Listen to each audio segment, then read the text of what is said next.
बिस्मिल्लाहिर्रहमानिर्रहीम। व्यूज़, आज हम इस चैनल पर एक सीरीज़ पॉइंट ऑफ सेल के हवाले से हम डालने लगे हैं। जितनी भी लेजिस्लेशन, जितने भी एसआरओज़ हुए हैं वो भी हम आपको अपडेट करेंगे। तो इसमें यह है कि पॉइंट ऑफ सेल जो है वो बेसिकली क्या है, उसको क्यों इम्प्लीमेंट किया गया है। तो ज़ाहिर है कि टैक्स कलेक्शन के लिए ज़रूरी था कि ये करना पड़ेगा। अब इसमें यह है कि आप होम पेज पे जब आ गए हैं तो उसके बाद आपने पॉइंट ऑफ सेल के ऊपर क्लिक करना है। तो यहाँ पर आपको कुछ डिटेल्स मिल जाएंगी इसकी।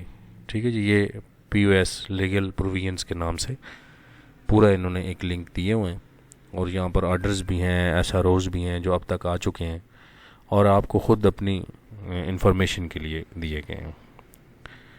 तो अभी हम इसको ज़रा मुख्तसर करने के लिए एक पॉइंट ऑफ सेल को देखते हैं कि इसमें फ्रीक्वेंटली आस्क्ड क्वेश्चंस जो हैं वो उनकी एक लिस्ट भी मौजूद है।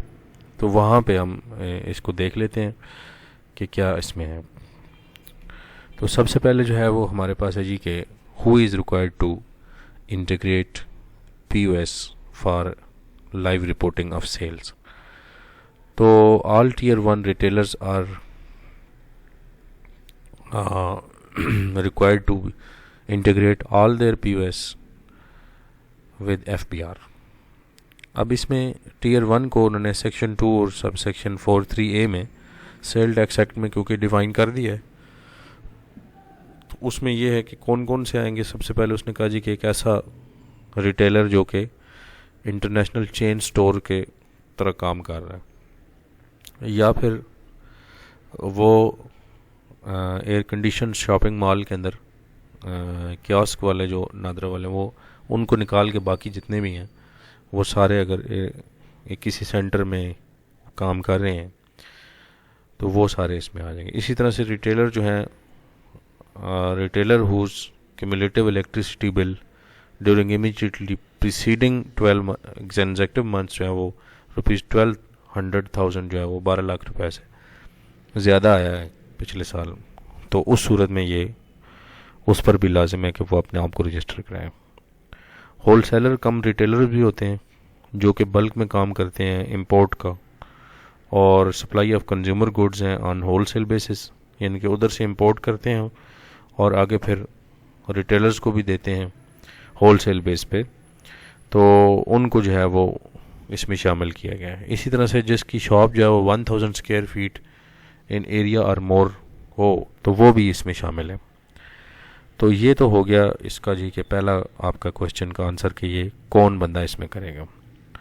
दूसरा उन्होंने बताया जी कि who is mandatory only for retailers of textile, is integration is mandatory leather items या टेक्सटाइल के लिए। तो उन्होंने कहा जी कि POS integration is mandatory for all tier 1 retailers irrespective of the item they are dealing in. All tier 1 retailers, whether dealing in textile or leather item and any other item, are required by law to integrate to their POS with FBR system। तो ये इसका भी answer हो गया। फिर what will be the rate of sale tax item sold by integrated rate, कि क्या कोई डिफरेंस होगा उसका।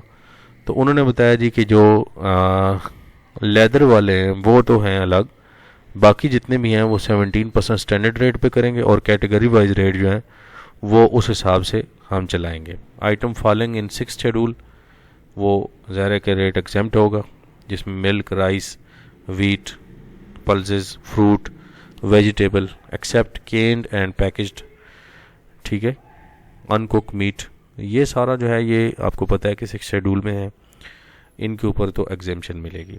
लेकिन जो कंसेशनरी रेट हैं वो सिर्फ और सिर्फ टेक्सटाइल और लेदर वाले हैं, जो only exception is for local. ये देखें ना, the rate of sale tax for item sold by integrated retailer shall be the same as for all other suppliers और as provided under the Sale Tax Act 1990. Only exception for locally manufactured textile and leather items which if sold by integrated retailers are subject to the concessionary rate of 14% and if sold by the other supplier are subject to 17% standard rate. बाकी जो है वो category wise ही होगा, यानी कि इसमें कोई ख़ास चेंज नहीं है, सिर्फ ये है कि वो लोकली जो मैन्युफैक्चर्ड टेक्सटाइल एंड लेदर हैं उनको उन्होंने वो 14% किया हुआ है। इसी तरह से आइटम फॉलिंग इन 8 शेड्यूल जो रिड्यूस रेट होता है उसमें भी आप देखें कि काफ़ी सारे आइटम हैं, dairy item other than milk, ठीक है, फैट फिल्टर्स, टी वाइटनर्स वगैरह हो गए, और इसमें retail packing under brand name जो है वो भी आएगी, are subject to the sale of 10% rate.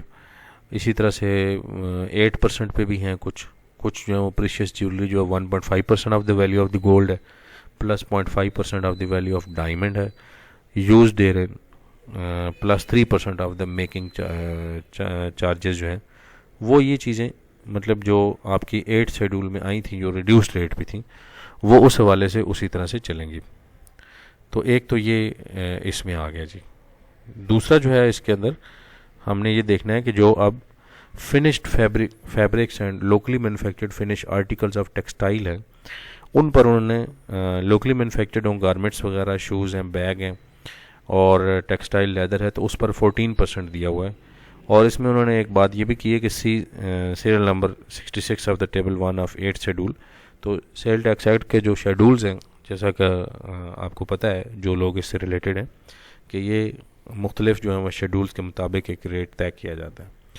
फिर mobile phone and satellite phone जो हैं उनके ऊपर 9 शेड्यूल में जो आइटम है पेड बाय इम्पोर्टर्स, ठीक है, mobile phones and satellite phones हैं उनके ऊपर ऑलरेडी जो है वो no sale tax to be charge on the subsequent supplies, however supplier may pass on the burden of the sale tax charge on their purchases in their selling prices. तो ये उन्होंने clearly mention किया हुआ है। Item not covered above, जिसमें ये सारी चीज़ें नहीं आएंगी वो लाजमी सी बात है कि फिर स्टैंडर्डाइज में चली जाएंगी और स्टैंडर्ड रेट आपको पता है कि वो इसमें 17% है। तो ये इसकी एक है example given above are indicative only for detail list description and applicable conditions refer to various schedules of the act. तो ज़ाहिर सी बात है कि यहाँ पे सारी बात तो उन्होंने नहीं बताई, लेकिन उन्होंने एक वे फॉरवर्ड दे दी है कि आपकी ये चीज़ें जो हैं वो इसमें चलेंगी। इसी तरह से कहा कि how returns and exchanges are handled in POS, क्योंकि ये भी एक इशू है कि जो रिटेलर्स हैं उनके जो कस्टमर होते हैं वो वापस भी करके जाते हैं और इसके अंदर जो है वो कॉम्प्लिकेशंस आती रहती हैं, सेल रिटर्न्स भी होती हैं, तो उनकी बात करना चाह रहे हैं। तो उन्होंने कहा कि software employed by retailer should be able to handle returns and exchanges, कि अगर कोई चीज़ तब्दील कराते हैं या वो होगा तो वो जो सॉफ्टवेयर आपको दिया जाएगा वो या दिया गया है वो इसमें एडजस्ट करेगा। Such software make necessary adjustment to the sale revenue and same is also reflected in sale tax sale reported to FBR। In case such returns and exchanges are not properly reflected, the retailer can make use of debit or credit note, ठीक है, जो annexure 1 में आपको monthly return में दिया जाता है। Annexure आई जो होता है वो रिटर्न्स के हवाले से उसमें है ऑलरेडी, तो वो वहाँ पे आप अपना कर सकते हैं। वैसे तो उन्होंने कहा कि ये पहले से आपको दिया जाएगा और इसमें किया जाएगा। Can the retailer make any changes to sale data populated in annexure C. आपको पता है कि सेल टैक्स रिटर्न जब आप अपलोड करते हैं तो उसको एनेक्जर सी में अपनी सेल्स जो है वो शो करते हैं, क्योंकि रिटर्न्स के अंदर एनेक्जर्स होते हैं और एनेक्जर सी जो है वो रिलेटेड टू सेल होता है। तो retailers can not delete any entry from annexure C, however if any sale could not be accommodated in Annexure C for any reason, the retailer is under obligation to add such sale to Annexure C. In case of return or cancellation of supply, the retailer should make adjustment through debit credit note to be recorded in Annexure I. तो ये बात है जी कि इसमें जो Annexure C है उसमें चेंज आप नहीं करेंगे, बल्कि जो इसमें Annexure I के थ्रू आपका जो है वो सारा ये एडजस्टमेंट फिर बन जाएगी इसमें। Should a Tier 1 retailer also report his online sales to FBR. For online sales, the tier 1 retailers should integrate the utility provided by FBR in his website and ensure that the sales are reported to FBR and FBR invoice number and QR codes are printed on the invoice generated and sent to the online customer. तो ये उन्होंने इसका भी answer दे दिया जी. फिर उसके बाद है व्हाट इज़ द डिसएडवांटेज और पेनल्टी फॉर टीयर 1 कि अगर हम नहीं कराते और हमारे ऊपर लाजिम था तो उसमें क्या होगा. तो सबसे पहले जो सेक्शन 33 है सेल टैक्स एक्ट का, तो वो इसमें अट्रैक्ट हो जाएगा. और इसमें सेकंड अमेंडमेंट के साथ जो 2019 में आई थी उसमें specific penalty has been provided for retailer failing to integrate. तो इनके लिए स्पेशल एक पेनल्टी भी डाली गई है. Under the newly added clause 25 in the table in section 33, a tier 1 retailer failing to integrate shall be liable to penalty of 1 million and in the event of continuing failure may face sealing of his premises and embargo on his sales. तो ये पूरा scene है जी जो हमने किया. इसके अलावा उन्होंने कहा जी कि एक और जो मसला है वो ये है कि आपको इनपुट भी पूरा एडजस्ट नहीं करने दिया जाएगा और उसमें जो सेक्शन 8B है आपका वो भी इस हवाले से फिर आपका जो है वो एडजस्टेबल नहीं रहेगा और 15% आपका जो है ना वहाँ से वो कम हो सकता है. जो आपका इनपुट एडजस्टमेंट है जो आपने परचेजेस पर टैक्स दिया हुआ है और अपनी जो नेक्स्ट सी जब आप फाइल करते हैं और फिर वो एडजस्ट होता है आपस में ए और सी वाला, तो वो भी सारा इसमें कवर हो जाएगा. इसी तरह से what is the penalty of if an integrated retailer tries to bypass the system and fails to report any sales to FBR. कुछ लोग ज़ाहिर है कि इनवाइसिंग में भी करते हैं और शो नहीं करते, तो उस सूरत में भी इन्होंने एक पेनल्टी ली है कि जी under clause 24 of table in section 33, क्योंकि सेक्शन 33 वैसे भी पेनल्टीज़ का सेल टैक्स एक्ट के तहत 1990 का है. Shall face a penalty up to 500,000 rupee and 200% of tax amount involve which is higher.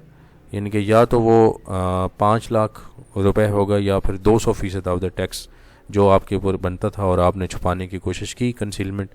Such retailer may be also to be sentence to imprisonment which may extended to 2 years. उसके अलावा ये physical इसकी जो imprisonment है यानी कि आपको कैद मुबशक्कत भी हो सकती है, ये आपने देखना है. Is there a penalty for a software vendor who provide for sale skimming in software provided to the retailer? Under the same clause 24, referred duty above, any person who abets or connives with the retailer in suspension of the sales or non-reporting of the sales. यानी कि अगर वो software provider जो है वो इसमें कोई गड़बड़ करता है तो वो भी इसी तरह से 1 साल तक उसको सज़ा भी हो सकती है और फाइन भी 200,000 रुपी हो सकता है. Software vendor providing for skimming in the software shall be subject to this penal provisions. फिर है जी should bakeries are sweet meats. ये भी एक बहुत वो था, स्वीट मीट्स शॉप जो हैं also integrate their POS. All those establishment, whether manufacturer or not, who sell their goods to general public for consumption or retailers as provided in clause 28 of the section 2 of Sale Tax Act 1990. यानी कि वो तमाम लोग जो and consumer को चीज़ें पहुंचा रहे हैं तो वो क्लास 28 जो है सेक्शन 2 की उसके तहत वो ऑलरेडी हैं जी. Therefore bakeries and sweet meat shops selling goods to general public are also retailers.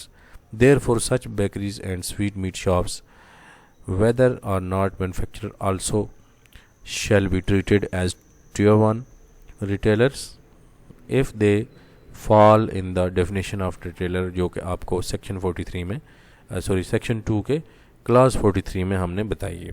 तो अगर तो यानी कि उसकी वो जो पॉइंट्स हैं 5 हमने डिस्कस किए हैं, तो कोई बेकरी हो या कोई स्वीट मीट शॉप हो वो उसमें आ जाएगी, तो फिर उनको भी अपना जो सिस्टम है सेल्स का वो उसके साथ इंटीग्रेट करना पड़ेगा। एक और क्वेश्चन जो बड़ा अहम है, लास्ट क्वेश्चन होगा, should all restaurants integrate their POS with FPR? तो इसमें भी बिल्कुल वाज़े कर दिया गया है कि yes, it is mandatory for all restaurants to integrate their POS। Chapter जो है हमारे पास 14 है, जो इसमें ए का of the sale tax rules 2006 pertains to the restaurants, snack bar और cafes. All such establishment, whether or not falling in the category of tier 1, are required to integrate their POS under the said chapter.